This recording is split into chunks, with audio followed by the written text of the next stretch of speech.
Boa noite, pessoal. Tudo bem com vocês? Hoje nós temos o prazer de estar aqui com vocês, né, realizando essa palestra. Espero que seja uma oportunidade, né, uma conversa, e que seja de aprendizado tanto para vocês quanto para nós, tá? Vamos falar um pouco hoje, pessoal, de um tema que é muito recorrente e que é necessário falar, que é a codependência. Né? Muitos aqui já estão cientes desse termo, né? Só que o conhecimento a gente tem que aprofundar sobre isso. Né?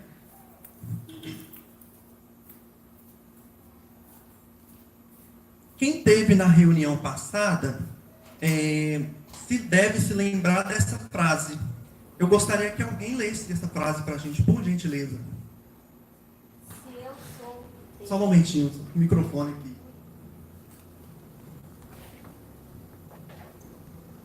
Se eu sou o que tenho e perco o que tenho, quem sou eu então?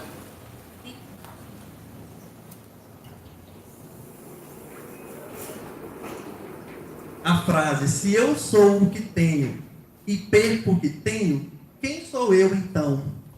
O que vocês podem me dizer dessa frase? Alguém tem alguma reflexão sobre isso?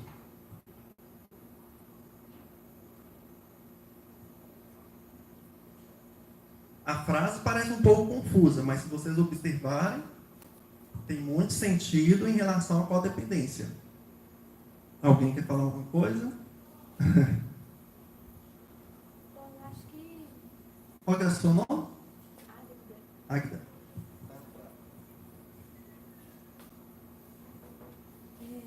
Eu acho que a partir do momento que a pessoa tem um vício, né? Ela se perde, ela não sabe mais quem é ela. E isso acaba também trazendo para a sua família também, né? Porque chega um ponto que você começa a pensar assim, por que eu estou vivendo isso? Por que eu estou permitindo isso? Por que eu estou dessa forma? Eu acho que a gente acaba perdendo um pouco do que nós somos, né? Dos nossos princípios, Sim, né? Da nossa ética, nossa dignidade. E isso acho que vai todo, desde o dependente até o familiar também. Sim, entendi. Seria por aí. Entendi, obrigado. Você quer falar? Ótimo. Eu acredito que a sociedade leva a gente muito a colocar o valor no ter do que no ser. E isso é preocupante, porque se eu tenho muito dinheiro, perdi muito dinheiro, acaba totalmente o valor da vida. E, na realidade, é mais importante o que eu sou, né? Os meus valores mais internos do que fora no externo, do que nas coisas materiais. Então, passa exatamente pelo que eu acho fundamental, um autoconhecimento para a gente realmente dar valores internos e não valores no externo. Normalmente, quando a gente está mais preenchido internamente, a gente não precisa do externo, a gente não precisa de uma bebida, qualquer coisa externa para preencher. Então, a gente tem valores mais profundos. Né? Entendi. Ótima reflexão.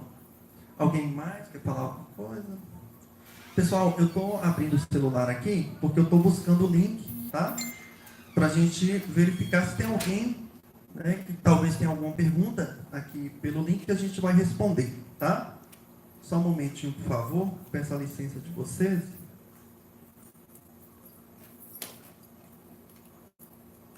Tá. Warley, a pergunta aparece aqui, né?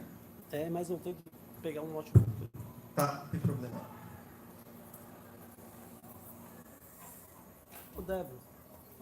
Então, pessoal, essa reflexão que vocês trouxeram, né, faz todo sentido, é isso mesmo, né? O seu pensamento em relação a isso está correto. A reflexão que ela fez foi um pouco diferente do que você pensa, mas também está correto, faz sentido.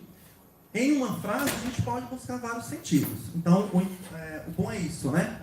Cada um tem uma visão sobre aquilo. O que essa imagem reflete para vocês? O que quer dizer? essa imagem? Nós temos ali um coração, né? Um boneco, uma pessoa, vamos falar assim, preso com uma corrente. Essa imagem, ela reflete muito a codependência. Veja, aqui está um coração. O coração remete a amor, a cuidado, a compreensão. Do outro lado, uma pessoa. Né? Só que até que ponto isso ajuda a pessoa, o dependente? Até que ponto? É saudável? Identificando os comportamentos, vocês se identificam? Nós vamos falar agora de alguns aspectos que refletem muito a questão da codependência. O desligamento do eu, né, é o primeiro ponto. A pessoa codependente, ela se desliga de si mesma. Né? Ela desliga do seu eu. Consequentemente, né, ela vai se ligar ao outro. Ou seja, a sua autonomia, o seu prazer vem depois do outro. A satisfação do outro em ver que ali tem uma pessoa, né, que vai ser sempre um refúgio para aquele dependente é maior do que a sua própria vontade.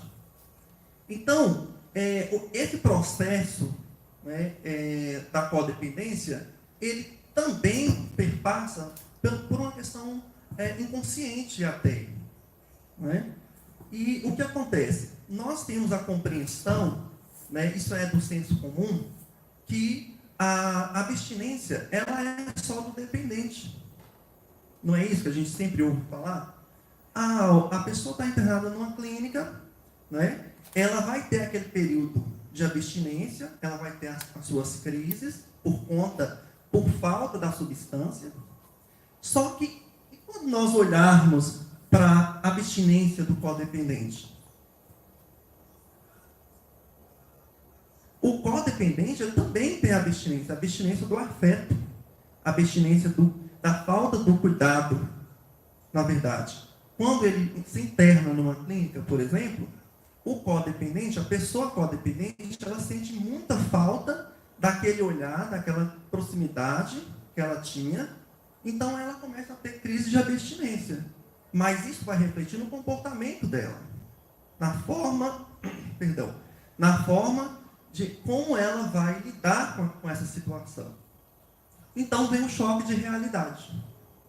Pronto, tem aquele choque, né? Eu estou agora me separando, de uma certa forma, daquela pessoa que eu tanto amo, daquela pessoa que eu tanto cuido, com um certo exagero que vocês, estou falando vocês na forma geral, não percebem, porque a codependência, como eu falei ali, ela pode ser um processo inconsciente até. Então a pessoa não percebe essa ação. Limite e afeto. Quando nós falamos de limite, nós falamos do não também. Né? Quando nós falamos do afeto, nós estamos falando do amor que tem de ser dado à pessoa. Isso existe entre a família. Tem que existir. Só que às vezes, pessoal, o que acontece? O afeto, ele ultrapassa os limites. É só afeto e não tem um limite. O que acontece? Quando a pessoa, vamos tirar por uma criança, um exemplo, né?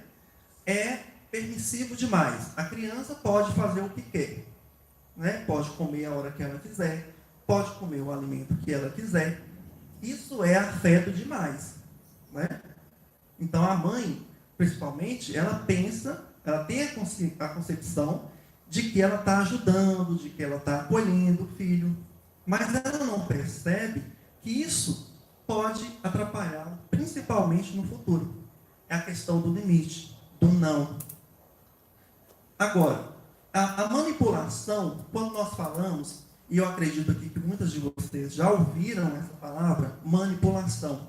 Às vezes a própria família traz esse questionamento. Ele me manipula. Eu tenho a consciência de que ele me manipula.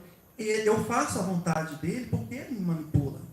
A hora que ele quer, eu cedo, eu tenho dó. Mas e quando a gente fala que nós, codependentes, que a pessoa codependente, ela também manipula, mas ela manipula a vontade do outro. Ela manipula a ação do outro, a emoção também. Agora, tudo isso, pessoal, que nós falamos, é por aquele motivo. Tudo isso porque temem perder o amor do outro, porque necessitam da aprovação do outro. Então, o codependente, ele sempre vai precisar da compreensão, da aceitação do outro. E quando isso não acontece, é um sofrimento que mais à frente nós vamos falar até de alguns transtornos que podem ser desenvolvidos a partir da codependência. Porque a codependência, se nós formos analisar, não é uma patologia que está escrita no DSM, por exemplo. São um conjunto, né, são fatores de comportamentos que levam a pessoa a ter a codependência. Apresentam dificuldades em nutrir relações saudáveis, né, e que valorizem a autoestima e o espaço de cada um. Agora nós vamos falar um pouco sobre os sinais e os sintomas.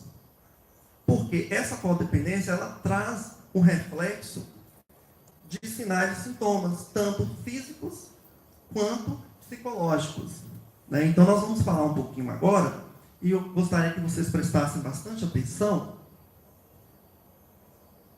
Sintomas físicos que podem ser e que estão associados aí com a codependência. O estresse. Alguém sabe, pode me dizer por que o estresse? Por que foi colocada essa questão? Cansaço. Um cansaço, talvez? Alguém mais quer falar? Quando você coloca estresse aí, será que poderia colocar tudo? Irritação, nervosismo? Exatamente. Né? Não só cansaço, talvez mais algumas características. Sim. Tudo que leva, né, a desgastar. É um desgaste, né, pessoal? O estresse é aquela luta, né, que a pessoa apresenta, que tem, mas não vê resultados. Né? Então, isso causa esse estresse na pessoa. Agora, hipertensão arterial, distúrbios alimentares e do sono, perda de libido e impotência, dores de cabeça e nas costas, gastrite. Muita gente a gente ouve falar muito, né? Gastrite nervosa. Essa questão vem muito da ansiedade também. Né? Aquela ansiedade, a pessoa tem aquele desejo imenso que a pessoa mude, né? Só que ao mesmo tempo o comportamento de codependência, ela reforça o vício da pessoa. Terceiros, pessoas que estão de fora do contexto, por exemplo, um profissional de psicologia, ele identifica e faz a intervenção que é necessária. A ideia, né, de que tem que proteger o filho de alguma forma, tem que acolher, independentemente do que aconteceu. Então, a pessoa, ela fica cega. Ela não consegue enxergar além da codependência. É muito difícil. É por isso que nós indicamos o comportamento, indicamos o tratamento da família também. Porque não é só o dependente que tem que se tratar. A família também precisa.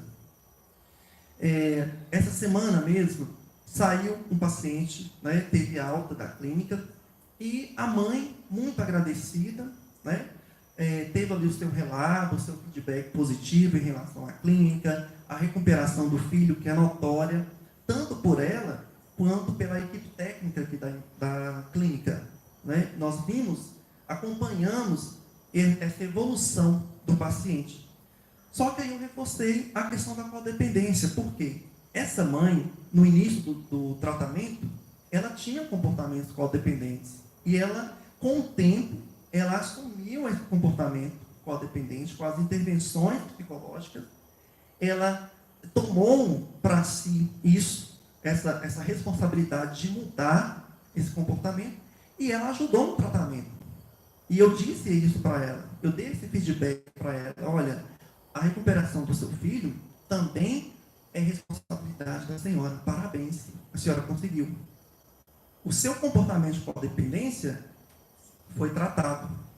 Então, isso é importante para a família. Entender esse aspecto.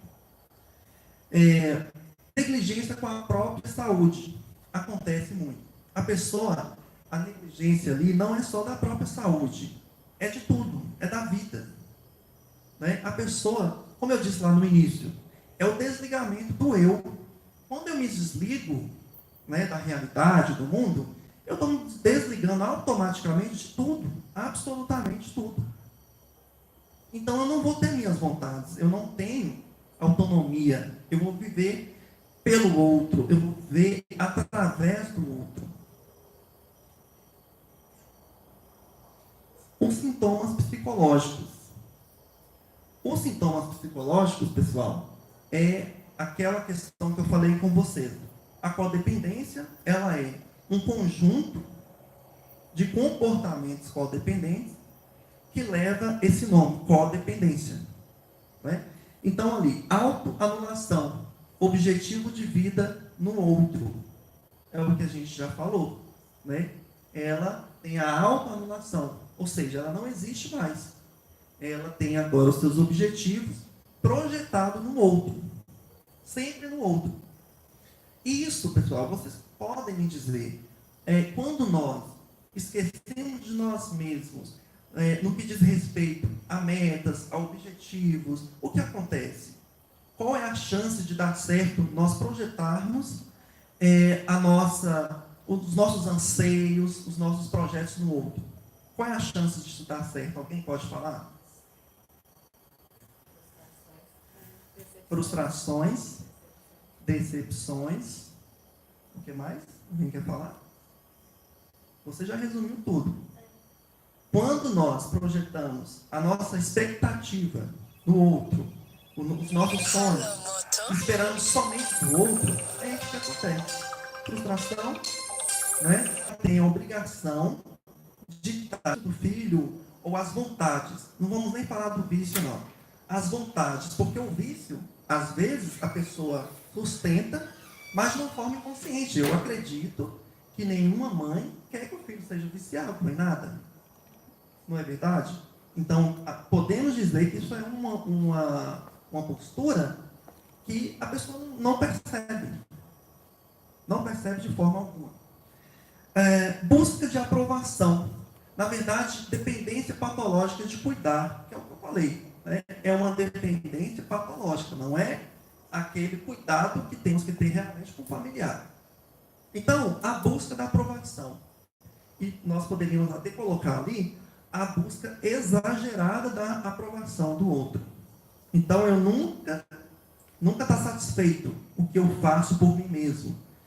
Os meus anseios, a força de vontade. Eu vou precisar da aprovação do outro, sempre. Medo de ficar sozinho. O medo, nós todos temos. Né? Inclusive o medo de ficar sozinho. Só que esse medo aqui, nós estamos falando de um medo exagerado. Né? Que mais à frente, que a gente pode até citar, tem aqui no slide, a questão de um transtorno mesmo. Né? Síndrome do pânico, por exemplo. Né? Aqui, olha, transtornos psíquicos que podem ser desenvolvidos pela codependência. Primeiro ponto, depressão. É característico. Não é verdade? Por que a depressão? Pelo que você falou. Né? Você se espelha tanto no outro, espera tanto do outro, e você não pode esperar do outro, porque o que acontece? Frustração. Desesperança. Então, por causa disso, e por outros fatores também, a gente não pode colocar só isso, mas outros fatores associados a isso, vai causar também a depressão. Síndrome do pânico, que foi o que a gente falou, é aquele medo exagerado. Então, aqui é o transtorno mesmo, síndrome do pânico. Pode ser desenvolvido, não é uma regra, né? Mas pode ser potencializado pela codependência. Transtorno de ansiedade, muito comum mesmo. É o mais O que tem mais, né? O que a gente pode enfatizar mais em relação à codependência é a ansiedade. O transtorno de ansiedade. Porque a ansiedade é exatamente isso. Também perpassa pela questão de esperar sempre pelo outro. E como você não consegue, vem a ansiedade, que é o transtorno de ansiedade. Tá tranquilo, pessoal? Tá entendendo? Alguém quer falar alguma coisa até aqui? Tudo bem. Vamos prosseguir.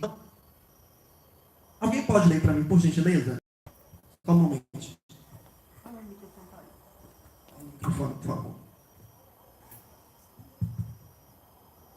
Invariavelmente, os codependentes possuem baixa autoestima e sentem-se úteis e valorizados somente quando cuidam, resolvem e toleram os problemas dos outros. Quer comentar?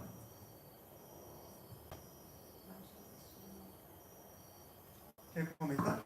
Você? Eu estou lembrando aqui, Pode falar no microfone? a minha irmã, lembrando da minha irmã, ela ficou 2 anos cuidando do marido dela, sabe? Ele estava com câncer. Aí ela, tudo, era ele, ela deixou de cuidar dela.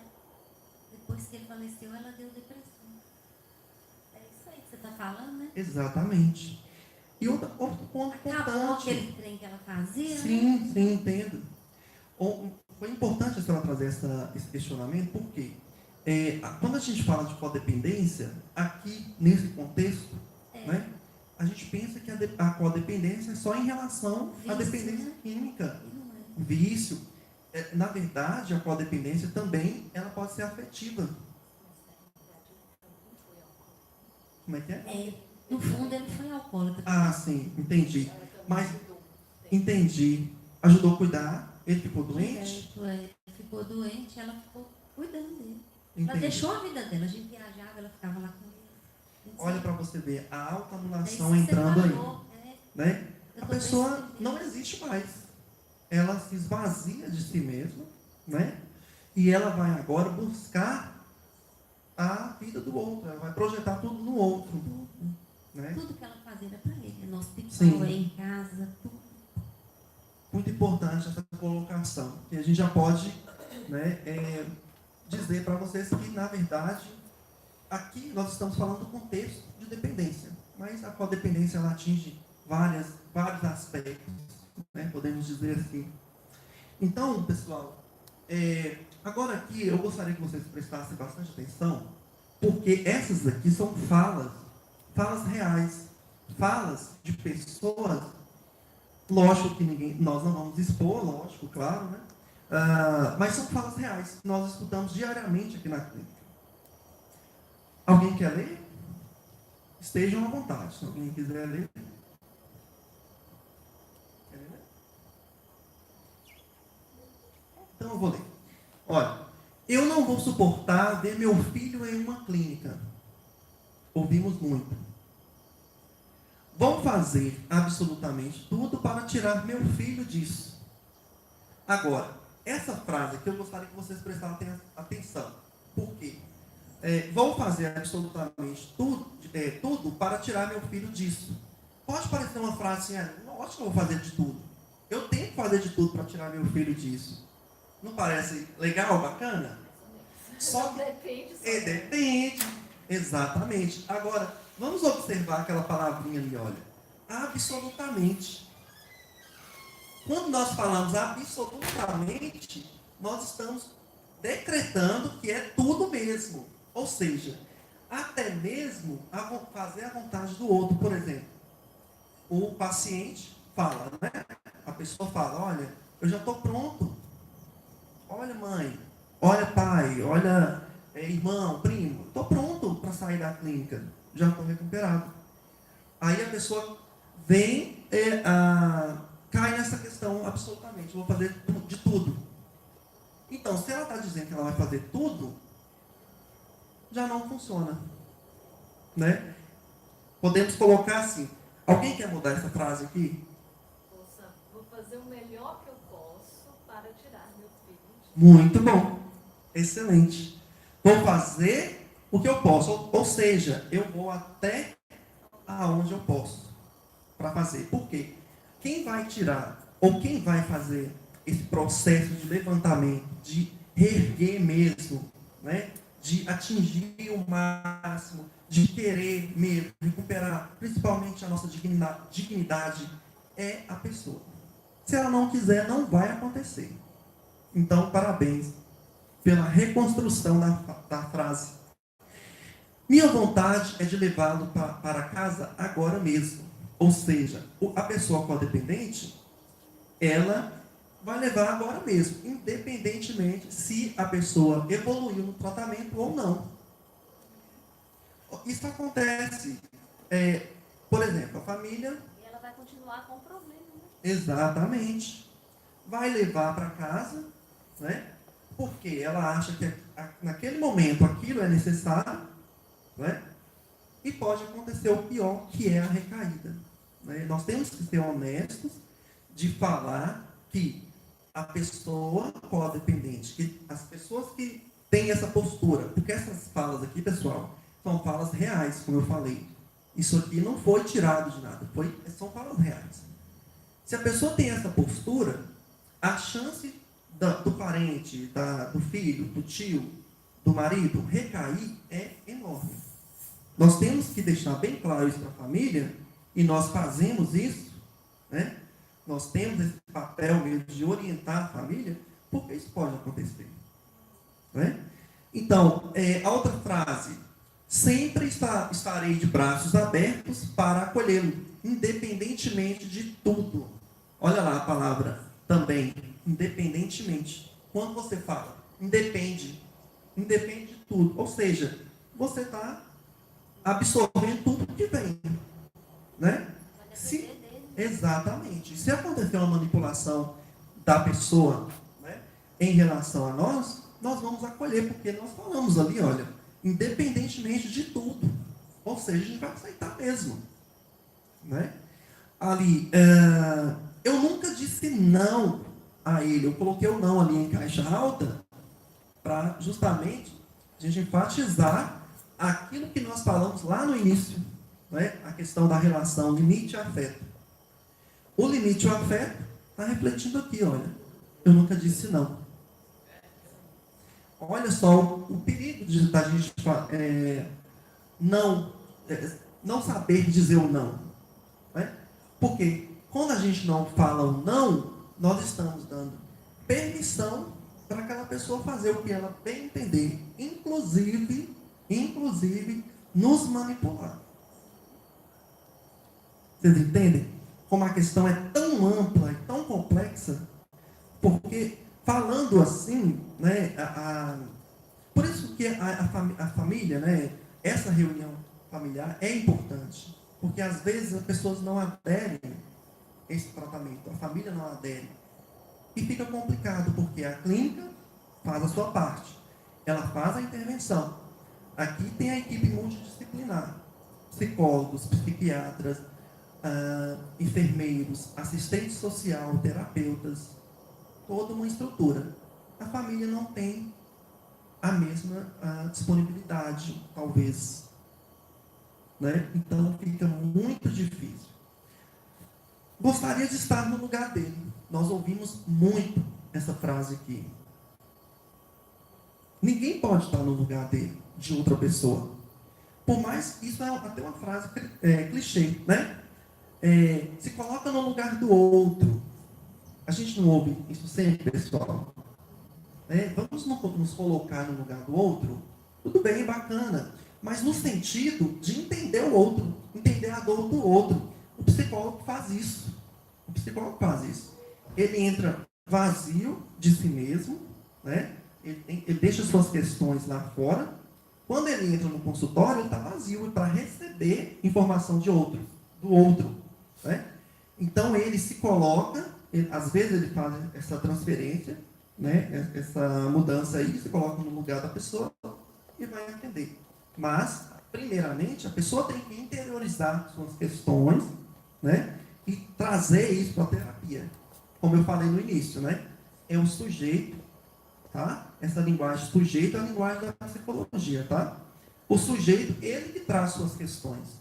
E o psicólogo tem muito isso, né? De fazer com que a pessoa interiorize, né, esses pensamentos e reformulem. E confronta, talvez, também o pensamento.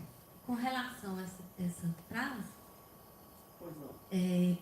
o problema é dele, né? A gente Exatamente. ele que procurou esse problema, então ele tem que procurar resolver. Sim. E nós já estamos no lugar dele para resolver. Exatamente. Nós, é o que eu falei, A né? vida é dele, né? Exatamente. A sua vida tem que ser vivida, né? Sim, com certeza. E outra coisa, pessoal, a gente A entende gente está aqui para amá-lo, para ajudá-lo. isso, Mas ele procurou, então ele tem ele que procurou, né? Aí talvez existe sim a influência de amigos, né? Só que a pessoa tem que querer também. Ninguém coloca a droga na mão. Isso não acontece. A pessoa, ela aceitou aquilo ali, né? Por mais que seja influência, a pessoa aceitou. Agora, se colocar no lugar do outro aqui, não é possível colocar no lugar do outro. Nesse contexto aqui, não. Eu gostaria de estar no lugar do outro. É sem nexo, né? É o outro que tem que mudar. Nós vamos acolher. Exatamente. Exatamente. Mais à frente aqui, pessoal, nós vamos falar desse acolhimento pós-tratamento, que também é importante. Muito importante. Porque vocês vão receber uma nova pessoa. Vocês vão receber uma pessoa. A pessoa entra aqui, ela muda. Ela tem que mudar. Ela muda. Principalmente se ela quiser. Aí flui. Entendeu? Aqui continua a frase. Sempre passamos a mão na cabeça do dependente. Na verdade, isso aqui não foi a frase. É o que acontece, né? Escondemos dos outros parentes erros cometidos por ele. Isso acontece muito aqui. Muito mesmo. O codependente tem muito isso. Como ela é vazia de si mesma, o que acontecer na vida dela tanto faz, tanto fez, questão de saúde, questão psicológica, ela não está nem aí para ela. O que acontece? Ela, né, esconde erros dos outros, assume a culpa pelo outro. Está ali mais abaixo. Já levei a culpa por ele. Então, evito a todo custo o sofrimento do meu filho. Olha para vocês verem. Evito a todo custo. Esse pequeno trecho ali, evito a todo custo, também reflete naquela questão lá. Absolutamente. E qual foi a outra palavra? Absolutamente independente. Olha só, está prestando atenção, viu? Na verdade, independentemente. É um pouquinho maior a palavra, né? Mas é isso aí. Ou seja, olha lá, aparecendo de novo. Evita a todo custo. Então a gente está decretando que é a todo custo. Ou seja, é aquilo e pronto. Independente de tudo. Ele sempre está certo. Será que ele sempre está certo? Será, pessoal? Seja bem sinceros. Ninguém nunca tem a Ninguém. Né? Se a gente for pensar, né, num contexto real, vamos falar assim, né? Todo mundo tem erro. Né? Então, quem é que está certo o tempo todo? Né? Agora, a gente falar que o outro sempre está certo, não faz sentido, né? A pessoa, o codependente, ele parece que vive em outra realidade. Né? Em todos os aspectos, falando. Sempre me esforço para que ele tenha tudo. Eu me esforço por nós dois. Olha só lá. Aparecendo ali a anulação da autonomia. Então, se eu esforço por nós dois, é claro que, por exemplo, né, tenho o esposo e a esposa, né, são casados. Então, os dois lutam juntos, né, constroem coisas juntos, patrimônio, enfim, juntos. Só que aqui nós estamos falando de um outro contexto. Eu me esforço por nós dois. Ou seja, você não precisa se esforçar, não. Deixa que eu faço. Deixa que eu tomo as rédeas de tudo. Vocês entenderam? Como é complicada essa questão? Aquela pessoa, o codependente, o dependente, ele não vai ter autonomia. O codependente perde a sua autonomia, mas o codependente também não tem autonomia. Vocês repararam? Os dois perdem. Porque se eu decido por ele, se eu tomar as rédeas de tudo, não, você fica no seu canto aí, pode fazer o que você quiser. Eu assumo a culpa de tudo. Então, eu estou deixando o outro vazio. Né? Ele não tem autonomia para nada. Vocês entenderam? Ele é meu bebê. Ninguém pode falar mal dele. Entre parênteses ali, né? Não importa o que você fez ou deixou de fazer. Quem aqui já leu a história do Rei Bebê? Quem aqui já leu? Vocês participam do grupo? Do grupo familiar? Alguém aqui está no grupo? Não, eu falo assim, no grupo da clínica, das famílias. Então, o nosso presidente, diretor, perdão, o Mario, ele já colocou esse texto, depois eu vou pedir para ele lançar novamente no grupo, porque é uma história muito interessante e remete tudo isso aqui que a gente está falando. É muito interessante para vocês verem. O tema é o Rei Bebê. Então é muito interessante. Vou pedir para ele colocar depois, viu, pessoal? Já levei a culpa por ele, foi o que a gente falou lá no início, né? Então você pode fazer o que quiser, eu levo a culpa por você e está tudo certo. Agora, pessoal, nós vamos falar do acolhimento pós-tratamento. Agora, depois que nós passamos por todos os processos, né, de adaptação, tanto do dependente, né, da pessoa, vamos falar assim, aqui na clínica, quanto das famílias. Porque essa adaptação, eu compreendo, enquanto psicólogo, que é difícil para a família também. É um novo contexto, é uma nova realidade. Então, se a gente for analisar, essa adaptação ela tem que vir dos dois lados. Quando isso não acontece, ou às vezes, nós temos experiência aqui, o paciente, ele consegue, né? Ele chega aqui, às vezes com muita resistência, mas ele consegue se adaptar à clínica, com as intervenções psicológicas, toda a intervenção da equipe multidisciplinar, ele consegue. Só que a família não se adapta. A família não aceita, ela não tem essa aceitação no início.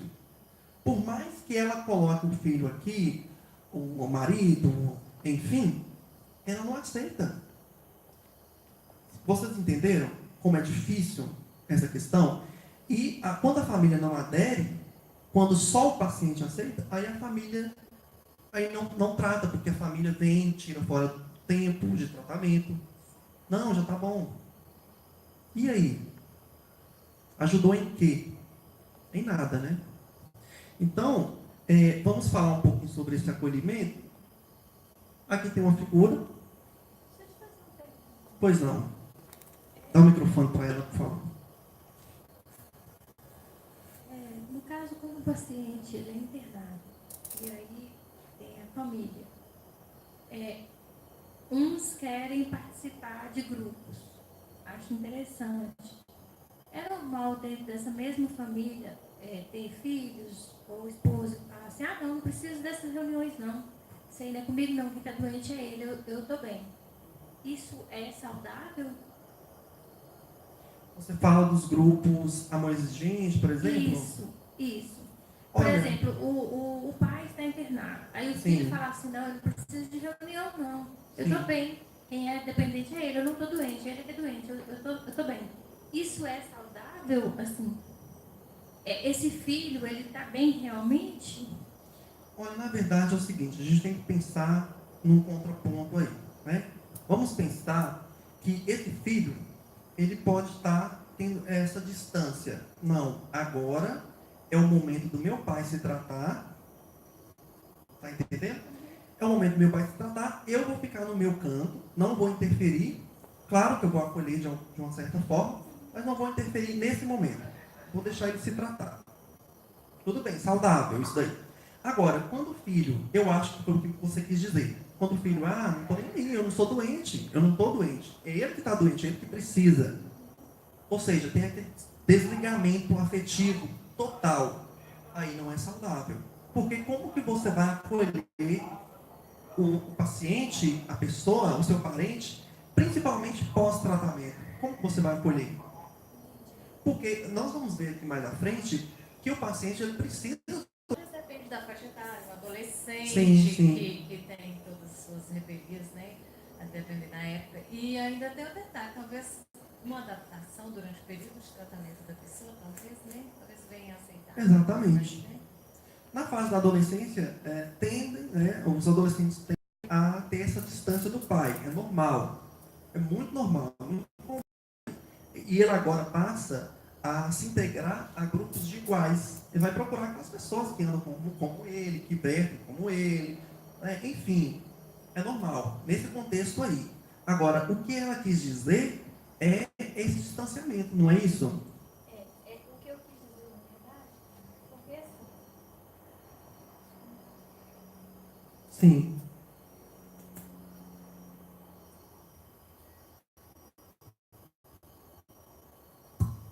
a minha preocupação, na verdade, é até onde isso é saudável. Porque o filho entende que o pai precisa do tratamento, concorda com o tratamento, mas quando eu chamo para ir numa reunião, não posso, estou cansado, não, eu estou bem. Entendeu? É esse ponto que me preocupa, se realmente a pessoa está bem, ou se de certa forma ela está se meio que inconsciente. Na verdade, não é saudável. Pelo ponto de vista que você está trazendo, não é saudável, não. Porque como que você vai, deixar o seu parente aqui, seu pai, no seu caso, e vai se desligar? Porque você também tem que estar preparado para receber aquela nova pessoa. Porque ela está aqui fazendo o tratamento, ela não vai sair daqui a mesma pessoa. Então, até para isso, até para os pontos positivos que ele vai adquirir aqui na clínica, você também tem que estar preparado para receber. Então, pensando por essa ótica aí, não é saudável, não. Entendeu? Mais alguém quer perguntar, gente? Então, vamos lá. Essa imagem aqui, reflete muito o que eu disse. Olha só, um acolhimento. Porque quando a gente fala muito de codependência, aí a gente tem na cabeça, não, mas eu não posso ter esse acolhimento, posso ser amoroso demais. Claro que não. Mas o afeto também faz parte. É afeto e limite, pessoal. Afeto e limite nunca podem se separar. São juntos, os dois ali, pareados. Não pode se separar. Acolhimento pós-tratamento. Alguém quer ler isso aqui pra gente? Por favor. Leia pra gente, por gentileza. Acolhimento pós-tratamento. No processo de recuperação da dependência química, o afeto é importantíssimo para a reabilitação familiar. Construir e restabelecer relação de confiança e respeito. Foi o que a gente acabou de falar, né? O processo de recuperação de dependência química, o afeto no processo, no caso, é importantíssimo para a reabilitação do paciente. Porque, às vezes, quando o paciente está aqui dentro, ele tem essa oscilação, digamos assim, dessa questão afetiva, porque ele está, de uma certa forma, longe do seu ente querido, do seu esposo, da sua esposa, dos seus filhos, enfim. Ele está com esse afastamento. Então, ele fica carente mesmo. E quando ele sai e não tem esse afeto, aí também não funciona. Construir e restabelecer relação de confiança e respeito. Por que eu coloquei ali o ré? Porque às vezes, pessoal, a gente tem que construir. Não é verdade? A gente constrói. Essa relação aqui, olha, de confiança e respeito, ela é construída. Só que às vezes ela já existiu. Ela já existiu quando, por exemplo, o filho era adolescente, não tinha acesso ao uso. É um exemplo. Ele não teve nenhuma alteração de comportamento, nenhuma oscilação de humor. Então, ele já teve essa relação de respeito, de confiança, de cumplicidade. Só que, na verdade, quando, às vezes, vamos colocar assim, na maioria das vezes, quando a pessoa entra para este mundo, ela perde esse respeito. Não é verdade? Vocês concordam comigo? Ela perde esse respeito pela sociedade da sociedade em relação a ele, da família em relação a ele. Ele perde isso. E dele também em relação aos outros. Então, essa ali é uma reconstrução, às vezes. Na maioria das vezes, a gente tem experiência com isso. Então, tem que ser reconstruído. Alguém quer ler para a gente, por favor? Leia aí para a gente, por favor. A continuidade do acompanhamento multiprofissional após o período de tratamento na clínica ajuda na prevenção de recaídas. Vocês compreenderam? No caso aqui, pessoal, a gente está falando da continuidade do tratamento, né? Acompanhamento psicológico, psiquiátrico, entenderam? É de suma importância, porque isso vai prever ali as recaídas, né? Isso vai fortificar, vai potencializar a capacidade daquela pessoa que ele já desenvolveu aqui, né? De dizer o não para a droga, por exemplo, né? Do evitar. Então, é importante esse acompanhamento. Tem os grupos, né? Exatamente, tem os grupos. Isso. Exatamente, tem os grupos, né? Amor Exigente, por exemplo, também. Então, assim, são grupos que oferecem esse suporte. Né? Quando a pessoa quer, pessoal, a pessoa ela tem essa compreensão, que ela tem a necessidade de ajudar o outro, mas essa ajuda ela tem que vir dela mesma, ela tem que partir dela mesma. Ela tem essa compreensão e ela começa a frequentar grupos, sim, porque ali ela vai ver histórias que se assemelham com ela, com a história dela, que é muito próxima da sua história. Então, esse compartilhamento é muito bom, é positivo. E o mais importante é que previne a questão da recaída. É o que nós não queremos. É muito difícil, pessoal. Nós temos experiência. A pessoa é internada, por exemplo, em uma clínica aberta e a pessoa recai, né? Ou mesmo fechada. Então, é muito triste para a família essa recaída. E principalmente para a pessoa. Porque a pessoa vai ter vergonha, a pessoa ela vai se sentir impotente, entendeu? Então, isso não é bom nem para a família, né? E muito menos para a pessoa dependente. Aqui tem uma outra família, uma outra figura, né? Que ilustra isso aí, né? Esse acolhimento, esse abraçar, isso é muito importante. Alguém quer ler para a gente? Mais alguém? Não são só os aspectos genéticos que estabelecem o conceito de família. Existem outros aspectos, como os psicológicos e culturais do grupo ao qual estamos inseridos. Entenderam, pessoal? Ou seja, nós temos que tirar, né, da mente, nós temos que avaliar melhor esse conceito de que a família é só uma questão de sangue, de genética. Não é só isso.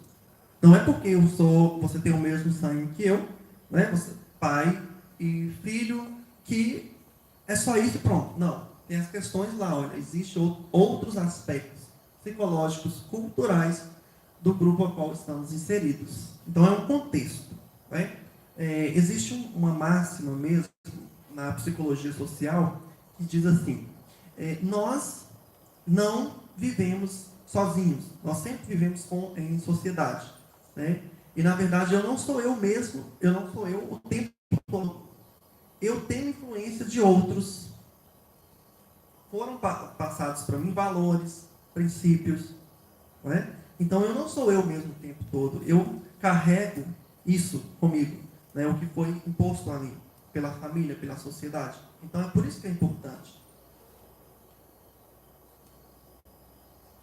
Pessoal, essa foi a nossa palestra, tá? Eu espero que, né, nós tenhamos contribuído com esse diálogo, que foi muito proveitoso para mim, espero que para vocês também, tá? Nós esperamos vocês de uma próxima vez. Eu vou abrir agora para pergunta, tá? Se alguém tiver algum questionamento, estarei aqui pronto para responder. Alguém quer falar alguma coisa? Tá tranquilo, pessoal? Então, tudo bem? Muito obrigado pela presença